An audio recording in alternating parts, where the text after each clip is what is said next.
तो नथिंग का नया फोन 4A Pro आ गया है। और देखिए, ये कोई छोटा मोटा अपग्रेड नहीं है। इस बार तो नथिंग ने लगभग सब कुछ ही बदल दिया है। डिजाइन, डिस्प्ले, कैमरा और यहां तक कि प्रोसेसर भी। तो चलिए इस विश्लेषण में जरा गहराई से उतरते हैं और देखते हैं कि नया क्या है। लेकिन देखिए, इसकी कीमत भी बड़ी है और नाम के साथ प्रो भी जुड़ गया है। तो सबसे बड़ा सवाल तो यही उठता है, क्या ये फोन वाकई में एक प्रोफेशनल ग्रेड एक्सपीरियंस देता है? क्या ये अपने नाम और दाम को सही ठहराता है? ठीक है, तो शुरुआत करते हैं फ़ोन के बाहरी बदलावों से। सबसे पहले देखते हैं कि इसका डिज़ाइन और डिस्प्ले पिछले वाले से कितना अलग और कितना बेहतर हुआ है। तो सबसे बड़ा और कह सकते हैं हाथ में लेते ही महसूस होने वाला बदलाव है इसकी build quality. Phone 3A Pro की प्लास्टिक बॉडी को अब पूरी तरह एल्यूमिनियम मेटल बॉडी से बदल दिया गया है।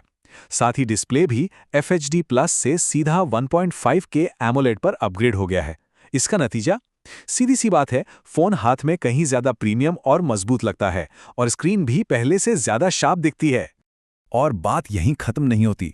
इसमें 6.83 इंच की बड़ी 144 हर्ट्ज रिफ्रेश रेट वाली स्क्रीन है और हाँ, 5000 निट्स की पीक ब्राइटनेस, मतलब तेज धूप में भी सब कुछ एकदम साफ दिखेगा। नथिंग का जो सिग्नेचर ग्लिफ इंटरफेस है, मतलब वो पीछे वाली लाइट्स, उसे भी इस बार काफी मिनिमल और क्लीन लुक दिया गया है। लेकिन हाँ, एक जगह समझौता साफ दिखता है, इसकी IP65 रेटिंग। देखिए, इस कीमत पर IP68 वाटर प्रोटेक्शन की उम्मीद तो की ही जाती है। चलिए, तो ये तो हो गई बाहर की बातें। अब फोन के अंदर झांकते हैं और बात करते हैं परफॉर्मेंस की। देखते हैं कि नया चिपसेट रोजमर्रा के इस्तेमाल और खासकर गेमिंग में कैसा काम करता है। फोन के दिल में है स्नैपड्रैगन 7 Gen 4 चिपसेट। अब देखिए, ये शायद इस प्राइस रेंज का सबसे पावरफुल प्रोसेसर ना हो, लेकिन ये एक बहुत ही बैलेंस्ड चिपसेट है जो आपके रोज के काम और हाई फ्रेम रेट गेमिंग को बड़े आराम से संभाल लेता है। अगर नंबर्स की बात करें तो AnTuTu स्कोर 1.43 मिलियन से ज्यादा है और Geekbench के स्कोर भी काफी इंप्रेसिव हैं। असल दुनिया में इसका मतलब है एक तेज और स्मूथ एक्सपीरियंस। चाहे आप ऐप स्विच कर रहे हो या कुछ और कर रहे हो, कोई लैग महसूस नहीं होगा।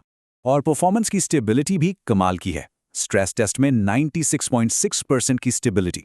इसका मतलब है कि आप चाहे कितनी भी देर तक हैवी यूज करें, ये फोन अपनी परफॉर्मेंस बनाए रखता है और जल्दी गर्म या धीमा नहीं पड़ता।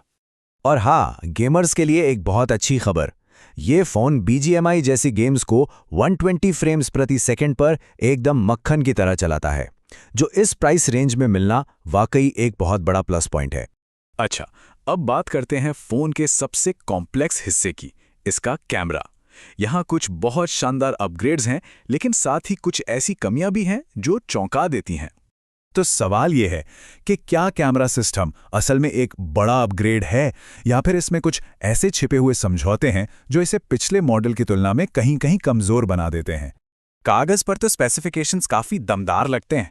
पीछे की तरफ OIS यानी ऑप्टिकल इमेज स्टेबलाइजेशन के साथ 50 मेगापिक्सल का पेरिस्कोप ट्रिपल कैमरा सेटअप है जो 140x तक डिजिटल जूम कर सकता है। दिलचस्प बात यह है कि सेल्फी कैमरा 50 मेगापिक्सल से घटाकर 32 मेगापिक्सल कर दिया गया है, लेकिन असल में फोटो की क्वालिटी पहले से बेहतर हुई है। और यहाँ आती है इस फोन की सबसे बड़ी कमी। रियर कैमरा 4K वीडियो तो रिकॉर्ड कर सकता है, लेकिन सिर्फ 30 FPS पर। 60 FPS का कोई ऑप्शन ही नहीं है। और इससे भी बड़ी बात, फ्रंट कैमरे में 4K वीडियो रिकॉर्डिंग का सपोर्ट ही नहीं है। जो लोग कंटेंट बनाते हैं, उनके लिए एक बहुत बड़ा झटका हो सकता है।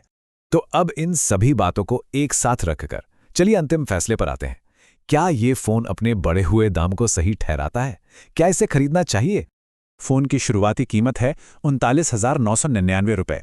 ये पिछली जनरेशन के मुकाबले एक काफ़ी बड़ी छलांग है और यही वजह है कि इसकी वैल्यू पर सवाल उठना लाजमी है।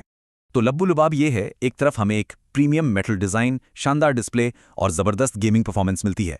वहीं दूसरी तरफ IP65 रेटिंग, वीडियो रिकॉर्डिंग की लिमिटेशंस और बढ़ी हुई कीमत जैसी कमियां भी हैं।